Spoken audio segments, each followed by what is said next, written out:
जैसे ही वर्षा अपनी खाने की प्लेट लेकर के मुड़ी तो किसी से टकरा गई और उसकी पूरी प्लेट का खाना किसी के ऊपर गिर गया। वर्षा ने डर से अपनी आंखें बंद कर ली और पूरे हॉल में सन्नाटा सा छा गया।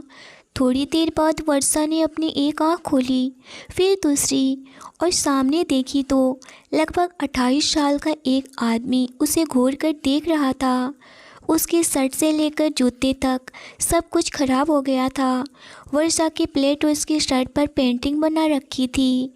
अगले ही पल वह बोलने लगी, sorry sorry, I am really sorry, मैंने देखा नहीं, मैं अभी साफ़ कर देती हूँ। यह कहते हुए वर्षा ने हड़बड़ाहट में अपना रुमाल निकाला और उसकी शर्ट साफ करने लगी। उस शख्स ने वर्षा का हाथ पकड़ लिया। वर्षा घबरा गई और उसकी आंखों में डर साफ झलक रहा था, पर वह कुछ बोल नहीं पा रही थी। वह कभी उस शख्स की आंखों में देखती और कभी उसके हाथ को, जो इस वक्त उसने वर्षा का हाथ पकड़ा हुआ था। उसने वर्षा के हाथों से रुमाल लिया और खुद अपनी शर्ट साफ करने लगा। तभी उस शख्स का असिस्टेंट भागते हुए आया और अपने सामने का सीन देख करके उसके पसीने छूट गए। उसका बॉस, जो सबसे कम से कम 2 फीट की दूरी पर रहता था, उसके सीरियस फेस को देखकर कोई उसके पास जाने की हिम्मत नहीं करता, और जो शक की हद तक सफाई पसंद करता है, वह एक लड़की के इतना करीब खड़ा है और उसकी पूरे शर्ट पर खाना गिरा हुआ है और वह खुद उसे साफ कर रहा है। इतने पर ही इस ऑफिस में तूफान नहीं आया है। भगवान, क्या कहर बरसाने वाला है। वह इस वक्त अपनी फटी हुई निगाहों से देखे जा रहा था। अब पता नहीं कौन कौन आज बलि चढ़ने वाला है। यह लड़की तो आज गई, इसका दाना पानी उठ गया यहाँ से। वह डरते हुए आगे बढ़ा और यह सब सोचे जा रहा था और बोला, सर। तभी उसके आगे कुछ बोलने से पहले ही वह शख्स बोला, मेरे लिए एक दूसरा सूट लेकर आओ। उसने वर्षा से नज़र बिना हटाए बोला। उसका असिस्टेंट बोला, यस सर, अभी लेकर आता हूँ। यह कहते हुए वह बाहर भागा। उस शख्स ने सब लोगों की तरफ देखते हुए बोला, आप सब लोग अपना लंच कर ले, उसके बाद मुझे मीटिंग रूम में 1 घंटे के अंदर मिले। याद रखिए, मुझे सारे एम्प्लॉय चाहिए, देरी की कोई गुंजाइश नहीं। आई होप आप सब लोगों को मेरी बातें अच्छे से समझ में आ गई होगी, तो गेट रेडी। इतना कहकर वह कैंटीन से बाहर चला गया।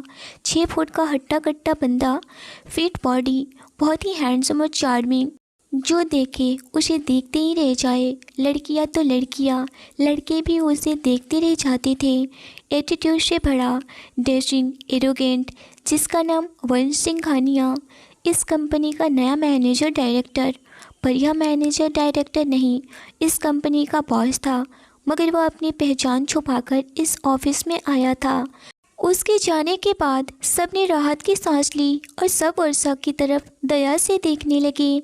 और कुछ लड़कियां वर्षा को देखकर जल रही थीं, क्योंकि वह हैंडसम सा बॉस ने उसका हाथ पकड़ा और उसका रुमाल इस्तेमाल किया। पर जब उन्होंने यह सुना कि बॉस का गुस्सा बहुत तेज है और वह कोई भी गलती बर्दाश्त नहीं करते, इसीलिए वर्षा को सज़ा ज़रूर मिलेगी, तो वह खुश होकर के मीटिंग का इंतज़ार करने लगी। वर्षा अभी तक वहीं खड़ी थी और लोगों की बातें सुन रही थी। उसे भी पता था कि आज उसकी नौकरी छूटना तय है। वह थोड़ी उदास हो गई। उसने सोचा, आज पता नहीं किसका मुंह देख करके निकली थी। नए बॉस के साथ पंगा, वारे मेरी किस्मत। फिर उसकी नज़र सामने लगे खाने पर गई। उसके पेट में चूहे दौड़ रहे थे। नौकरी तो छूटेगी ही आज, मगर खाना क्यों छोड़े। यह सोचते हुए उसने अपनी प्लेट उठाई और अपने लिए खाना सर्व करके अनु के पास आकर बैठ गई।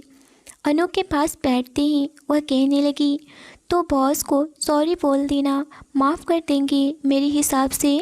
वह अनु रसमलाई खाते हुए बोल रही थी, इतनी बार तो सॉरी बोली, अभी तो कुछ नहीं बोला। मुझे लगता है आज मेरी नौकरी का आखिरी दिन है।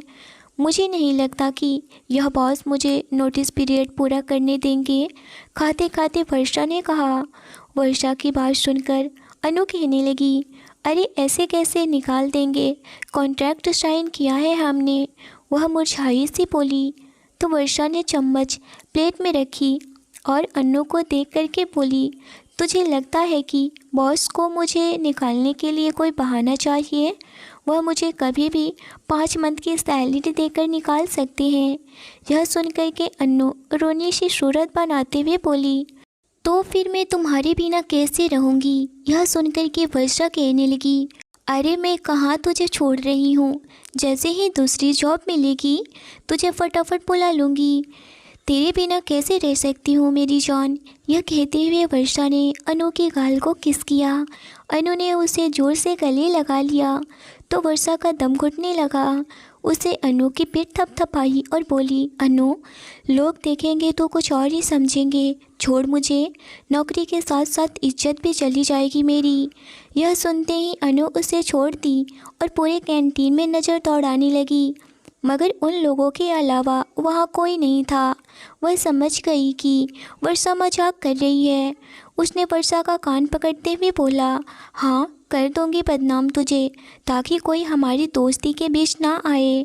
पर वर्षा सच बता, तूने क्या सोचा है, क्या करना है, ऐसे ही छोड़ देगी? अब अन्नू बहुत ही उदास होकर पूछी। वर्षा ने प्लेट उठाकर बास्केट में डाली और हाथ धोने के लिए बेसिन की तरफ बढ़ी और बोली, करना क्या है, एक बार और उसे ऑफिस में जाकर सॉरी बोलूँगी और इससे ज़्यादा कुछ नहीं, क्योंकि गलती किसी की भी नहीं थी, ना मैंने देखा ना उसने देखा, बस अनजाने में यह टक्कर हो गई। अब अगर इतनी सी बात को लेकर बैठेंगे तो बेहतर है ना कि मैं नौकरी छोड़ दूं। पता नहीं कल किस बात पर मूड खराब हो जाए और मुझे काले पानी की सज़ा मिल जाए। यह कहते हुए दोनों हंस पड़े और यह सब कोई और था जो अपने लैपटॉप स्क्रीन पर देख रहा था और बोला, इंटरेस्टिंग। उसने अपनी भावें चढ़ाई और अपने आप में बड़बड़ाते हुए बोला। फिर उसने अपने असिस्टेंट को आवाज़ लगाई। विशेष फ़ौरन से दौड़ते हुए आया और बोला, यस सर। असिस्टेंट अंदर आया। वंश बोला, मीटिंग की सारी तैयारियां हो गई है। यह सुनकर विशेष बोला, यस बॉस, सब रेडी है। उसकी बात सुनकर के वंश कहा, चलो। कहते हुए वह मीटिंग रूम की तरफ बढ़ गया। मीटिंग हॉल में सारे एम्प्लॉय इकट्ठा हो चुके थे और इंतज़ार हो रहा था तो सिर्फ वंश सिंघानिया का। वर्षा और अनु भी अपनी जगह पर आकर बैठ गई थी। एक झटके के बाद हॉल का दरवाज़ा खुला और सबकी नज़र दरवाजे पर टिक गई। विशेष अपने हाथों में कागज़ों का एक भारी भरकम गद्दा लेकर आता है और उसके पीछे वंश ने सबको बैठने का इशारा किया और विशेष ने उन कागज़ों का एक एक सेट सबको बांट दिया। वंश ने एक नज़र सब लोगों पर डाली और उसकी नज़र वर्षा पर आकर रुक गई। उसने 2 मिनट के लिए उसे देखा और फिर नज़रें हटाकर बाकी लोगों को देखकर बोला, हेलो एवरीवन, मेरा नाम वंश सिंघानिया है। कहते हुए वंश थोड़ी देर के लिए रुक गए। उसे देखा और फिर नज़रें हटाकर बाकी लोगों को देखकर बोला, हेलो एवरीवन, मेरा नाम वंश सिंघानिया है। कहते हुए वंश थोड़ी देर के लिए रुका और सारे लोग उसे आंखें फाड़ फाड़ कर देख रहे थे। वंश ने फिर बोला, जी हाँ, आप सब ने सही पहचाना, यह कंपनी मेरे डैड की है, लेकिन आज मैं जिस पद पर हूँ ना, यह जगह मैंने अपने लिए खुद बनाई है, अपनी मेहनत और लगन से। आप सबको यह सब बताने का मतलब यह नहीं है कि मैं अपनी तारीफ़ कर रहा हूँ, बल्कि मैं आप सबको यह बताना चाहता हूँ कि मुझे यह कंपनी विरासत में नहीं मिला है, इसीलिए इसे मैं अपनी या किसी और की लापरवाही या गलती की वजह से दिवालिया कंपनी को नहीं पहुंचाने दूंगा। यह मुझे मंजूर नहीं है। आप सबके सामने पिछले 1 साल का डाटा है, लगातार गिरती हुई सेल और कंपनी के बढ़ते हुए खर्च। इसके बावजूद मैनेजमेंट ने कोई भी समझदारी का काम नहीं किया। क्यों मिस्टर टंडन, क्या मैं जान सकता हूँ जब सेल्स डिपार्टमेंट ने अपना काम नहीं किया तो आपने क्या किया? एक लगभग 45 साल का आदमी अपनी जगह पर खड़ा हुआ और बोला, सर मैंने नया स्टाफ अपॉइंट किया है और कस्टमर को कम प्राइस भी ऑफ़र किया है, पर हमें नए ऑर्डर्स नहीं मिल रहे हैं। हमारी पूरी टीम बहुत मेहनत कर रही है, हम जल्द ही कवर कर लेंगे।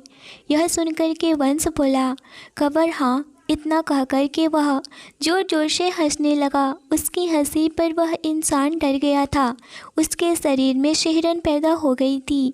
फिर वंश बोला, मिस्टर टंडन, आपने जिन्हें अपॉइंट किया है वह कॉलेज ईयर की लड़कियां हैं। मुझे डाउट है कि आपने उन्हें कंपनी के लिए रखा है या आप अपने लिए। मिस्टर टंडन, आप यह अच्छे से जानते हैं कि इस कंपनी में नए स्टूडेंट का कोटा अलग से है। जब कंपनी को एक सीनियर और अनुभवी स्टाफ की ज़रूरत थी तो आपने स्टूडेंट के साथ एक्सपेरिमेंट क्यों किया? तो मिस्टर टंडन के पास जवाब नहीं था। वह मुँह लटका कर खड़े रहे। यह देखकर के वंश अपने चेयर पर बैठते हुए बोला, mister Tandon, you are fire.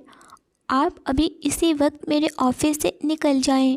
वह आदमी बोला, सर, आप मुझे इस तरह से नहीं निकाल सकते हैं, आपको मुझे नोटिस देना होगा। वह यह सारी बातें बहुत ही गुस्सा होते हुए बोल रहा था। इतना सुनकर के वंश ने उसकी तरफ देखा और मुस्कुराते हुए विशेष से बोला, मिस्टर टंडन को नोटिस दो। विशेष बोला, यस सर। विशेष ने लैपटॉप पर फोटोज को क्लिक करना शुरू किया और सभी की नज़र प्रोजेक्टर पर गई और जो प्रोजेक्टर पर डिस्प्ले हुआ उसे देखकर सबके होश उड़ गए। मिस्टर टंडन के शर्मनाक फोटोज प्रोजेक्टर पर डिस्प्ले हो रही थी और मिस्टर टंडन गुस्से और शर्म से कांप रहे थे। वंश मुस्कुराते हुए मिस्टर टंडन को देखे जा रहा था। तभी अचानक उसकी नज़र वर्षा पर पड़ी, जो कि नज़रें नीचे किए हुए बैठी थी। शर्म से उसके गाल लाल हो रहे थे और उसे देखकर वंश को समझ में आ गया कि वह असहज हो रही है। यह फोटोज देखकर उसने विशेष को रोकने का इशारा किया। विशेष ने फोटोज का डिस्प्ले रोक दिया और वंश की तरह देखा। वह सोच रहा था कि अभी वह वीडियो डिस्प्ले करना बाकी है, पर उसने बोला कुछ नहीं। वंश ने फिर बोलना शुरू किया, मिस्टर टंडन, इस फोटोज के अलावा मेरे पास कुछ वीडियोज भी हैं और आपकी कंपनी में किए गए घोटालों की एक पूरी लंबी चौड़ी लिस्ट भी है। आप इस कंपनी के पुराने आदमी थे, इसीलिए मैंने आपकी इज्जत का ख्याल रखते हुए आपको सिर्फ फायर किया था, पर आपको इज्जत रास नहीं आ रही है। अब आप शराफत से यह कंपनी छोड़ेंगे या फिर जेल जाएंगे। मिस्टर टंडन गुस्से में हॉल को छोड़कर निकल गए। उसके जाने के बाद वंश ने बाकी स्टाफ को देखा और बोला, यह आप सबके लिए एक सबक है। आप में से जिसने भी इस कंपनी में गलत तरीके इस्तेमाल किया है, मैं उन सब पर एक और मौका दे रहा हूँ, क्योंकि सबका रिकॉर्ड है मेरे पास। आज के बाद यह कंपनी नए रूल्स पर चलेगी। इतना कहते हुए वह हॉल से बाहर निकल गया और सारे स्टाफ ने चैन की सांस ली। जो लड़कियां अभी तक आहें भर रही थीं, उनका डर के मारे बुरा हाल था, जैसे उन्होंने कोई भूत देख लिया हो। अनु अभी भी एक तरफ दरवाजे की ओर देखे जा रही थी। वर्षा ने उसे हिलाया तो उसने वर्षा की तरफ देखा और कहा, चल चल, आज मौका मिला है, जल्दी सॉरी बोल दे चल के। यह कहते हुए वह उसे हॉल से बाहर खींचने लगी थी। वर्षा हॉल से बाहर आकर रुक गई और अनु से बोली, ठीक है, मैं जाती हूँ, तू अपने डेस्क पर जा। तभी अनु बोली, पर क्यों, मैं भी चलती हूँ ना, तुझे मोरल सपोर्ट दूंगी। वर्षा बोली, नहीं, उसका गुस्सा देखा है ना, कहीं मेरे साथ साथ तुझे भी जॉब से न निकाल दे, इसीलिए तो जा, मैं जाती हूँ। इतना कहकर वह लिफ्ट की तरफ बढ़ गई और 10 नंबर फ्लोर पर चली गई। वर्षा लिफ्ट से बाहर आई और अपनी हिम्मत इकट्ठा करते हुए आगे बढ़ी और कैबिन के दरवाजे पर खड़ी होकर के सोच रही थी, नॉक करे या नहीं। तभी कैबिन का दरवाज़ा खुला और विशेष बाहर आता है। वह वर्षा को देख कर के चौंक जाता है और फिर संभल कर बोला, मिस वर्षा, आपको कोई काम है? वर्षा यह सुनकर हिचकिचाते हुए बोली, जी हाँ, मुझे सर से मिलना है। तो विशेष बोला, मिस वर्षा, प्लीज़ आप मुझे बताइए कि आपको सर से क्या काम है। बिना आपका पर्पस जाने मैं आपको मिलने नहीं दे सकता हूँ। वर्षा हड़बड़ाते हुए बोली, जी वो मुझे तभी विशेष के डेस्क का फ़ोन बजा और वह फ़ोन उठाने के लिए बढ़ गया। यह वंश की इंटरनल डायरेक्ट कॉल थी। विशेष फ़ोन उठाया तो वंश बोला, उसे अंदर आने दो। विशेष बोला। Yes sir. विशेष ने फ़ोन रखा और वर्षा की तरफ पलट कर बोला, मिस वर्षा, आप अंदर जा सकती हैं। वर्षा को थोड़ी हैरानी हुई, पर उसने स्माइल करते हुए बोला, yes sir, thank you sir, और वह वंश के ऑफिस की तरफ चल दी। उसने दरवाजे पर जाकर नॉक किया। कम इन, बड़े ही कड़क आवाज़ अंदर से आई। वर्षा कैबिन के अंदर आई और सामने देखा तो वंश अपनी चेयर पर बैठा डॉक्यूमेंट पढ़ रहा था। उसके टेबल पर फाइलों का पहाड़ लगा हुआ था। उसने ब्लैक शर्ट और काली पैंट पहनी हुई थी और उसकी जैकेट उसकी कुर्सी पर आराम कर रही थी। शर्ट के स्लीव्स को उसने कोहनी तक मोड़ा हुआ था। काम करता हुआ वह इतना हैंडसम लग रहा था कि वर्षा उसे देखते रह गई। देखा तो उसे पहले भी था, पर उस वक्त आसपास इतने सारे लोग थे कि उसका ध्यान उसके चेहरे की तरफ गया ही नहीं था। पर अब वह दोनों कैबिन में अकेले थे। जब वर्षा 2 मिनट तक कुछ नहीं बोली तो वंश ने बिना फाइल से नज़र हटाते हुए बोला, यस, एनी प्रॉब्लम? वर्षा एक झटके के साथ जागी और बोली, नहीं सर, वो मैं कैंटीन में आपके कपड़े ख़राब कर दिए थे, उसके लिए सॉरी। यह सुनकर वंश बोला, ओ अच्छा, वो तो तुमने मेरे ऊपर खाना जानबूझकर गिराया था। वह थोड़ा गुस्से में बोला था। यह सुनकर के वर्षा डरती हुई बोली, नो सर, गलती से गिर गया, मुझे पता नहीं था कि आप एकदम से सामने आ जाएंगे, और वो बहुत ज़्यादा ही डर रही थी। वंश बोला, तो आपका मतलब मेरी गलती है कि मैं आपके सामने आ गया? वर्षा कही, नहीं, आपकी गलती नहीं है, मेरी गलती है। कहते कहते वर्षा की आंखों में आंसू आ गए। उसने सोचा था कि वह बस सॉरी बोल करके और चली जाएगी, पर उसे क्या पता था कि वंश उल्टा उसे पलटकर सवाल करने लगेगा। वंश को उसे परेशान करने में मजा आ रहा था, यह उसे खुद भी एहसास नहीं हुआ था। पर जब उसने वर्षा की आंखों में आंसू देखे तो उसका मन नहीं हुआ उसे और परेशान करने का। वह मुस्कुरा करके बोला, सर, तो आपने मेरी ख़राब कर दी, लेकिन यह पहली बार था, इसीलिए कोई बात नहीं है। यह सुनकर के हैरान नज़रों से वर्षा वंश की तरफ देखते हुए बोली, सर मतलब कि मैं अपनी जॉब कर सकती हूँ, आप मुझे फायर नहीं करेंगे? वह अपने आंसू भी पोंछे जा रही थी। तभी वंश चौंक कर बोला, फायर? पर क्यों मिस वर्षा, मैं पर्सनल और प्रोफेशनल मैटर अलग रखता हूँ, मगर आप अपनी जॉब पर फोकस नहीं करेंगे तो मैं बिना देर किए आपको फायर कर दूँगा। पर इतनी छोटी सी बातें मेरे लिए मैटर नहीं करती है। यह सुनकर के वर्षा को चैन आई और बोली, ओ थैंक यू सर, अब मैं जाती हूँ, कहकर वह जाने लगी। तभी वंश ने आँखों में एक रहस्यमयी मुस्कान लाते हुए उसे रोका, मिस वर्षा, मैंने कहा कि मैं पर्सनल और प्रोफेशनल मैटर अलग रखता हूँ। प्रोफेशनली मैंने आप पर कोई एक्शन नहीं लिया, लेकिन पर्सनली तो आपको मैंने नुकसान की भरपाई करनी होगी ना। वर्षा उसके इस एकदम से बदले हुए व्यवहार से चौंक गई। फिर वह खुद को संभालते हुए बोली, सर, कैसे आपका नुकसान की भरपाई कर सकती हूँ? यह बात सुनकर के वंश बोला, मिस वर्षा, इस शहर में आज मेरा पहला दिन है और मैं यहाँ के बारे में कुछ भी नहीं जानता हूँ, तो क्या आप मुझे किसी अच्छी जगह लंच करा सकती हैं, जहाँ भी आपको सही लगे? बस मैं स्ट्रीट फूड नहीं खा सकता हूँ। वर्षा कही, सर नो प्रॉब्लम, मैं आपको एड्रेस मैसेज कर दूँगी। और सोचने लगी कि चलो लंच करवा कर छुट्टी मिल जाएगी मुझे। अगर सर ने शर्ट मांग लिया तो मेरी तो 1 महीने की पूरी सैलरी ही कट जाएगी। वंश के कपड़े देखकर ही वह समझ गई थी कि उसने कोई भी ब्रांड इंडिया में नहीं मिलता। अभी वह इतना सोच ही रही थी कि वंश बोला, okay you can go now. वह इशारे किया तो वर्षा ने उसे एक प्यारी सी स्माइल दी और ओके कह कर के कैबिन से बाहर निकल गई। वंश उसे जाते हुए देख रहा था जब तक वह पूरी तरह से उसकी आंखों से ओझल नहीं हो गई। वर्षा के जाने के बाद वंश ने विशेष को कैबिन में बुलाया और बोला, इस लड़की की सारी इन्फॉर्मेशन चाहिए मुझे। विशेष ने कहा, ओके सर। जैसे ही वह जाने लगा तो वंश ने उसे रोक कर कहा, और हाँ, आगे से उसे कभी भी कैबिन में आने से मत रोकना। यह बात सुनकर के विशेष ने कहा, यस सर। विशेष थोड़ा कंफ्यूज था, पर उसने बोला, कुछ नहीं, उसे पता था कि बॉस बिना रीजन के कुछ नहीं करते और आज तक वंश की ज़िंदगी में कोई भी लड़की नहीं थी।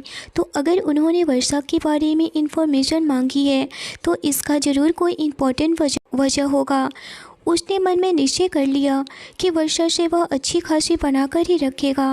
विशेष के जाने के बाद वंश ने अपनी आंखें बंद की और वर्षा का कैंटीन में वह डरा हुआ चेहरा उसकी आंखों के सामने आ गया और उसके होठों पर एक अनजाने में ही प्यारी सी स्माइल आ गई।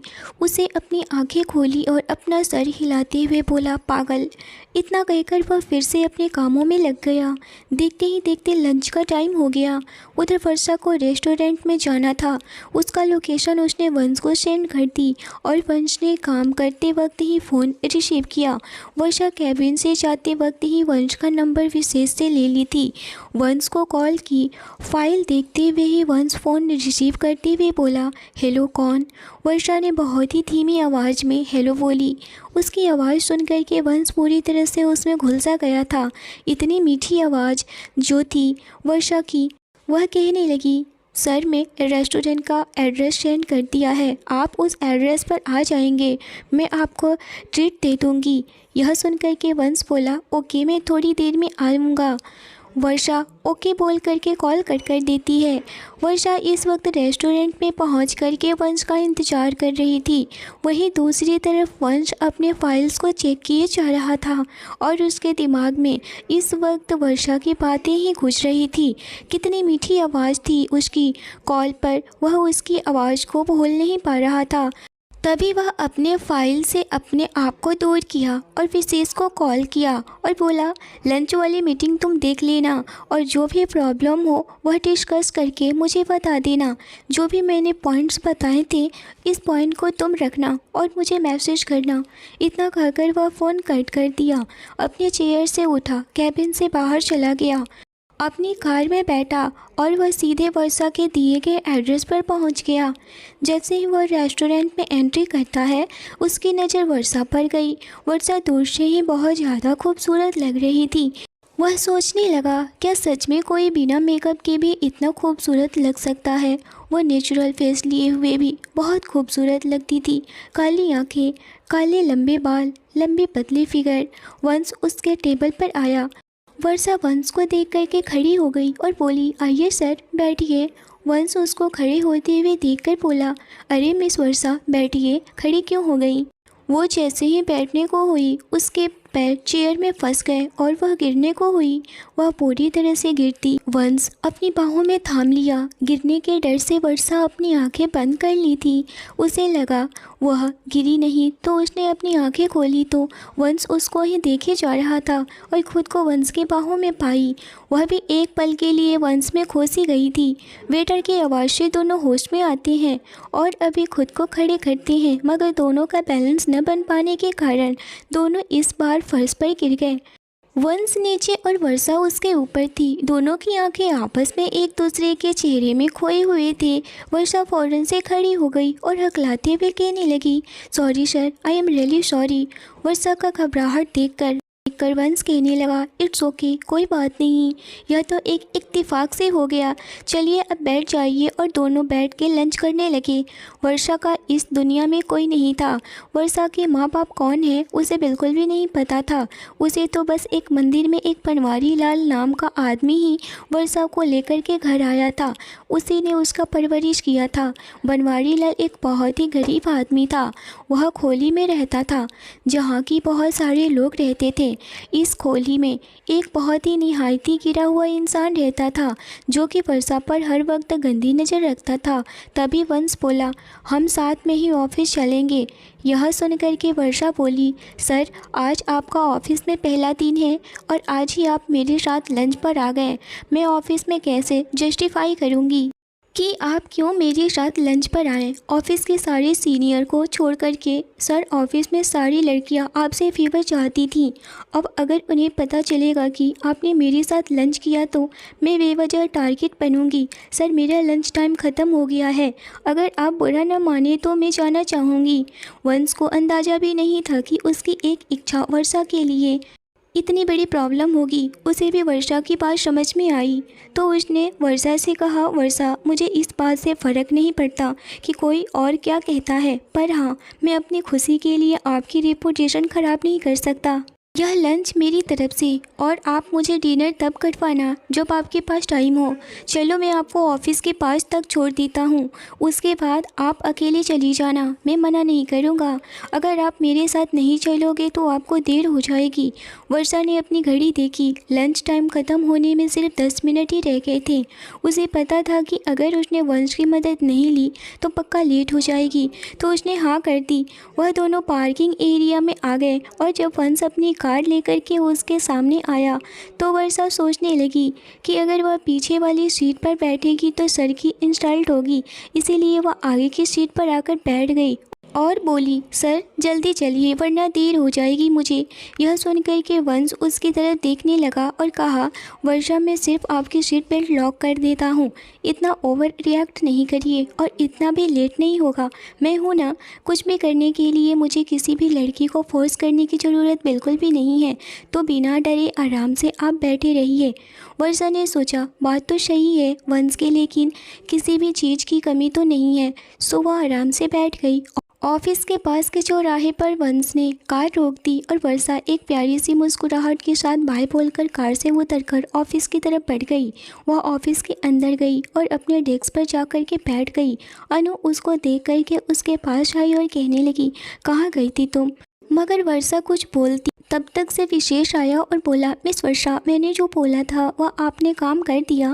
वर्षा पूरी तरह से हैरान थी कि विशेष ने उसे कौन सा काम दिया है।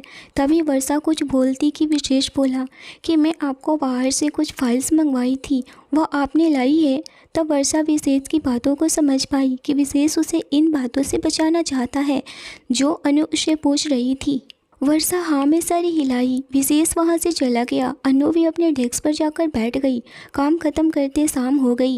वर्षा और अनु अपने घर चले गए। वहीं दूसरी तरफ वंश सीधा अपने होटल चला गया। अभी उसका मेंशन रेडी नहीं था क्योंकि वह तो यहाँ था ही नहीं, इसी वजह से उसका मेंशन बंद पड़ा हुआ था, इसीलिए अभी वह होटल में ही रुका हुआ था। पूरे दिन तक मेंशन पूरी तरह से क्लीन हो चुका था। तभी विशेष का कॉल आया। इस वक्त वंश वॉशरूम जा रहा था क्योंकि सुबह से आया हुआ था और वह ऑफिस गया। काफ़ी थकान हो गई थी उसे, इसीलिए वह वॉशरूम जाकर अपने आप को रिलैक्स करने को सोचा। मगर विशेष उसे कॉल किया और बोला, सर आपका मेंशन रेडी हो चुका है। इतना सुनकर वंश बोला, तो ठीक है तुम जल्दी से आ जाओ। विशेष ओके बोल करके फ़ोन रखा और वह जल्दी से निकल गया। इधर वंश वॉशरूम जाकर अपने आप को बाथ टब में रिलैक्स के लिए बैठ गया। उसमें उसे बहुत ज़्यादा ही रिलैक्स मिल रहा था और वह अपनी आंखें बंद कर चुका था।